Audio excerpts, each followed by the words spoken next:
The feeling of being alone is something we can all relate to, so how is this reflected through a character who embodies this very trait? Yes, this week we have another very highly requested character analysis, the primera Espada, Coyote Starrk. Think about how it must feel like to be so powerful that you begin to envy the weak, due to the struggle of finding companions who are as strong as you are. How lonely it must be for Starrk, who holds the highest rank but with nobody who we can consider as an equal. Let's look at why Starrk has come to believe in what he does, and how this affects his actions throughout his brief appearances in the series.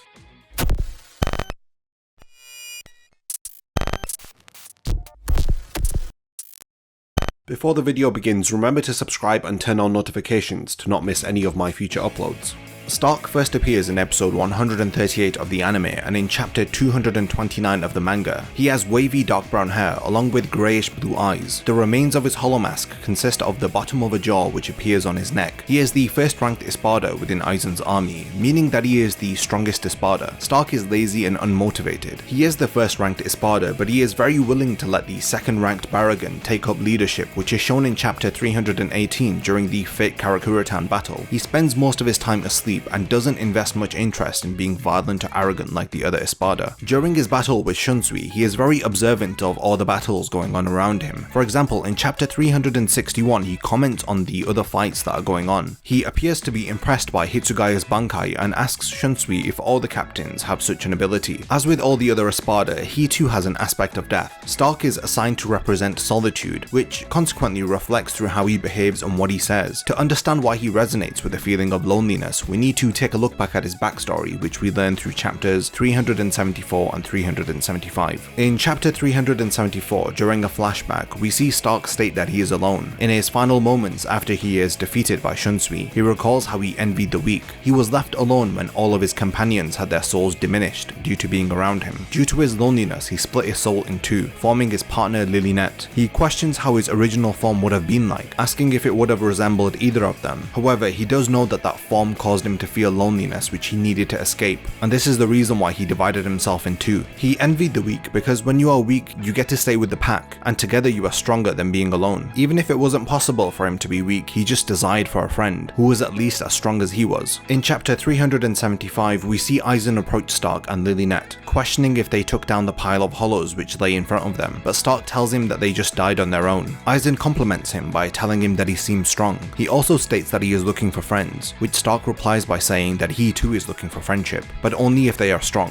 Aizen assures him by telling him to come with him to find out, to which he agrees. He is impressed that Aizen could remain around him without being killed. He recalls his first meeting with Aizen after he is cut down by Shunsui. He spends his final moments apologizing to Aizen as he was not able to repay him, as he thinks to himself that he is not alone anymore, considering the other Espada and Lilinette as his companions who saved him from a lonely existence. He lastly recalls his first meeting with Lilinette after they were divided into two. They exchange their names with each other as she asks him where he is going, to which he replies anywhere, and offers that they both wander together for as long as can be. We can tell by the way that Kubo draws her smiling that she seems to accept his offer, as we see Starrk bloodied and cut down by Shunsui as he falls to the city below. Lilinette also dies along with Starrk. Kubo sometimes draws sketches or doodles at the end of his chapters, which piece together and tell a short story. We see an example of this with a short story from the end of chapter 372 to 376, which includes 5 pieces of art. The first shows 2 wolves. The next piece shows one of them being hurt through an injury. The third picture we see the remaining wolf mourn over the other's death. In the fourth picture, both of the wolves are seen to be dead, and the final picture shows 2 splatters of blood, which I think represents their bodies returning to nothingness. This little story represents the connection that Starrk and Lilinette shared, and beautifully confirms that they died together after Starrk was cut down by Shunsui. Starrk is so powerful that it results in him being alone. When he meets a person as strong as Shunsui, he asks before his death why he has to fight someone as strong as him, inferring that he would have gotten along with him and not fought if they met under different circumstances. The first time we see Starrk really speak and interact with someone is in chapter 269, when Lilinette rudely wakes him up to inform him that Arrancar has died. However, he tells her that he already knows. When she tries to prompt him for any further words, he replies with, "What do you want me to do?" He has what appears to be a sad or a somber expression while he says this. It may be because he feels indifferent with the loss of his companion, or he actually does care and he feels upset that he lost a comrade. It could be either one. Maybe he's feeling cold and careless, or deep down he is hurt, which is reflected by his somber expression. This struggle to understand his response is clarified when he reacts to the death of Baragon in chapter 371. Both Harrybell and Starrk seem to acknowledge his death. Starrk comments saying that number 2 has died. But Aizen hasn't said a word in response. He expresses his disappointment in Aizen, showing that he does care for the lives of his comrades, but his lazy nature prevents him from taking any action in the form of revenge, as he states that it isn't his style. In his past, Stark was so strong that weaker beings around him were overwhelmed by a strong Ryatsu, causing them to die. Anyone who came close to him ceased to exist. When Orihime tries to heal Kenpachi after his battle with Noitara, Stark unexpectedly appears. He apologizes and says that he typically doesn't like to do stuff like this, as he tells Ichigo and Kenpachi that he has to borrow her. He is so quick that he appears and disappears before either Kenpachi and Ichigo have an opportunity to stop him. Stark has a cool and calm personality. He is one of the more likable Espada, and well, one that I feel many can relate with and find similarities with. Everyone, especially during this lockdown, has been forced to feel an aspect of solitude or loneliness. We can understand the effect that being alone can have on one's character and the decisions that they end up making. Stark just seeks to remedy his loneliness. His lack of enthusiasm for carrying out Aizen's orders revealed that he isn't evil. He is someone who just wanted friendship. When he first arrives in Fake Karakura Town, Baragon decides to take up the leadership role, to which Stark doesn't have a problem with. He really didn't care for Aizen's ambitions or for anything else really, but he was grateful to him for allowing him into the Espada. Despite being the strongest, it didn't cause the other Espada to die just by being in his presence. It is unfortunate that he had to join Aizen's army, which ultimately led to his death. He would have made for a great reformed character if he stuck around and wasn't killed. Stark battles against Shunsui during the invasion of Fake Karakura Town. Not only does Shunsui physically resemble Stark, they also have a very laid-back approach. It is very entertaining to see two very similar characters fight against each other, when deep down they would really prefer not to fight with each other. This is shown in chapter 329 when Shunsui asks Stark to send Lilynette away, as he cannot battle without holding back while she is there, but Stark tells him not to worry as he won't fight at his best either. They can just play around, he says. And what he says next is so similar to many people that I know I cannot help but to smile when I read his words. Stark elaborates and says that this whole situation is against his nature. If it was up to him, then they would pretend to fight while letting the others do all the hard work. The similarly natured Shunsui agrees and tells him that he would prefer to do that also, but not this time. Stark then draws his Zanpakuto and their battle begins. In chapter 335, Stark proves to be very observant and analytical, as he comments on Shunsui's second blade which is still sheathed. Shunsui uses the excuse that he only draws his second shorter blade when it is difficult to use his katana, but Stark tells him that he has observed he has the ability to be able to use both of his hands with his blade, meaning that he is ambidextrous, also adding that he is quicker with his left hand than he is his right. Shunsui is indeed a dual blade wielder, dismissing Shunsui's obvious lie that he only draws his second shorter blade when it is difficult to use his katana. He asks Stark if he will take their battle seriously if he wields both of his blades, but remaining consistent with his lazy attitude, Stark prefers if he doesn't, as he is already strong enough. Shunsui decides to unsheath his second blade in defiance. In another instance, Stark once again proves how great he is at analyzing his opponents when he learns how Ukitake is able to absorb an enemy's attacks and fire them back, thus explaining how he fired Stark's Sero back at him. In chapter 339, Shunsui guesses that Stark is the second ranked Espada, but he reveals that he is indeed the primera Espada. Shunsui is not surprised by this, confirming that his battle will not be won easily after all. They both are evenly matched, as Stark requests to see Shunsui's Bankai after he is impressed by Hitsugaya's Bankai. He calls over Lilynette as he merges with her, transforming into his resurrection called Los Lobos, which translates into the wolves. This causes Shunsui to activate his Shikai. In this form, Stark wields dual guns and fires Seros from them, contrasting against the dual blades that Shunsui is wielding. He keeps insisting to Shunsui to activate his Bankai, but unfortunately he is convinced not to by Ukitake. After Wonderwise appears and surprises everyone, Stark begins to battle the Visoreds, Love and Rose. They wonder if Stark will battle out of revenge due to the loss of Baragon, causing him to be emotional, and it appears that he has indeed been affected by the loss of his comrade, as Love states that he is slower than before after landing an attack on him. Stark realizes now that none of this matters anymore, as Aizen has no intention of helping them. He confirms that his opponents are tough, but he would prefer to go home and sleep instead of fighting them. Lilynette speaks to him from within and tells him to stop acting cool, as Aizen gave him the #1 position for a reason. If indeed he doesn't want any more of the Arrancars to die, then he needs to fight. Stark reluctantly agrees as he begins his battle with the two Visoreds, resolving to not let any more of his friends die. Stark activates a wolf pack to charge Love and Rose. They get near enough and detonate near them. He reveals that the wolves are a part of him, and this is his power. He advises them to run away as he will not chase them, but they refuse. Stark is left with no other choice as he tells them that he doesn't like doing this, as he has decided to finish them off until Shunsui stabs him from behind. Stark always pre-warns his opponents whenever he is going to behave out of character. He does this several times before he does something he would prefer not to do, like taking Orihime to Aizen, or battling with using all of his power against Shunsui. He says that it isn't like him, as he would rather prefer to just pretend. And lastly, his declaration to defeat Love and Rose, which is something he also does not want to do. In his final encounter with Shunsui, he plays a game called Iruni with Starrk. Shunsui says the color grey and attacks Starrk's right arm. Starrk quickly learns the rules of the game, as Shunsui says the color black and attacks him across his chest, causing his hollow hold to begin to crack. His loneliness was relieved in the end as he came to realize the Espada and Lilynet prevented him from being alone. Coming to this realization, Starrk dies. Despite not appearing much within the manga, Starrk does still follow what is known as a positive change character arc, which K.M. Weiland describes in a book Creating Character Arcs as a character who begins their journey unfulfilled, but through the journey they are forced to challenge their beliefs until they finally come to realize the truth, which ends their character arc with an overall positive change. When it comes to Starrk, he is unfulfilled due to feeling solitude. He is affected by this, which causes his lazy, indifferent and loner type of personality. Despite having comrades in the form of the Espada and Lilynet as a companion, he doesn't really appreciate them until he begins to lose his friends. We see this when he seems to be slightly bothered by the death of Arrancar, but most notably he is impacted by the death of Baragon and Aizen's response to it, or lack of response really. I guess this death was more significant compared to the deaths of the other Espada, as Baragon was one of the top 3 Espada. Starrk must have assumed that Aizen would have felt a loss if one of his best had died, but as he learns, his leader couldn't care less, which causes him to no longer want to continue fighting. Not that he was incredibly motivated to in the first place. He realizes that Aizen will not help them, his opponents are too strong, and if this continues, he knows someone else will die. Here he challenges his beliefs of loneliness, as instead of going back to Nap, he listens to Lilynet and agrees to continue fighting so that no more of his comrades are killed. Lastly, in the end, he realizes he was not alone. In chapter 374, he begins his flashback with "I am alone," and in chapter 375, before his death, he realizes that he is not alone anymore. Shunsui looks at Starrk falling to the ground with a very somber expression. I think he too would have preferred not to have killed Starrk, as Starrk points out several times Shunsui is behaving in ways which are not like him. For example, in chapter 362, when Shunsui attacks him from behind and even attacks him while in mid-conversation. Also in chapter 363, when Shunsui tries to surprise attack him once more by cutting off his head from behind. It may well be a stretch to say this, but it was probably foreshadowing Starrk's death, as Shunsui from the beginning agreed with Starrk that typically he would prefer to have pretended to fight while the others do the hard work, but not on this occasion. This is the first instance he behaves uncharacteristically. Starrk even expresses his disappointment at Shunsui's resolution to defeat him. You can see this in Starrk's response with this change in attitude and how he says that it is regrettable that he has chosen to defeat him, despite agreeing with him earlier by saying that he has a similar nature to him. The surprise attacks seem to genuinely try to take Starrk's life, which conflicts with Starrk's expectations of Shunsui. After the second surprise attack, Starrk tells him to stop it because it isn't like him, but Shunsui tells him that he shouldn't tell him how he is like, as he behaves however he wants to. This seems to disappoint Starrk, as he thought that they were alike, clearly showing that Starrk was interested in the similarities that they shared. Shunsui defeats him, but not without feeling like he behaved out of character. He defeated an Espada who would have preferred not to have been there, a similar feeling that Shunsui too experiences throughout the series due to his own laid-back, lazy tendencies. This is why I believe he looks on with a somber expression as Starrk dies. Starrk's first name is Coyote. Now when we compare his name to the animal that he is named after, we can draw upon some similarities. Coyotes are known to travel and live in family packs, but it is more common to see one hunting and traveling on its own. Coyotes who spend a part of their life on their own are called solitary coyotes. This can be due to a number of reasons, such as being separated from their family when they are young, or they leave their pack to search for a mate to start a new pack. I believe the coyote in his name is in reference to a solitary coyote, a lone traveler. His released form has an ability which materializes a pack of wolves, which may represent his longing to be a part of a pack. His ability is a reflection of his solitude, his desire to also travel in a pack, which is represented by the name of his resurrection, and his ability to call upon a pack of wolves which are a part of him. It is a small detail which may or may not mean anything, but I choose to interpret it as a nuance which adds depth to his character. Thank you for making it to the end of the video. Unbelievably, the channel has hit 10,000 subscribers, which if you told me I'd achieve when I started this channel, I probably would have laughed at you. However, this milestone is here and it needs to be celebrated. For the 10,000 subscriber special, I will be analysing Mr. All According to My Plan. Yes, Sasuke Aizen. Stick around by subscribing and turning on the bell notification so that you are the first to see this lengthy character analysis when it drops.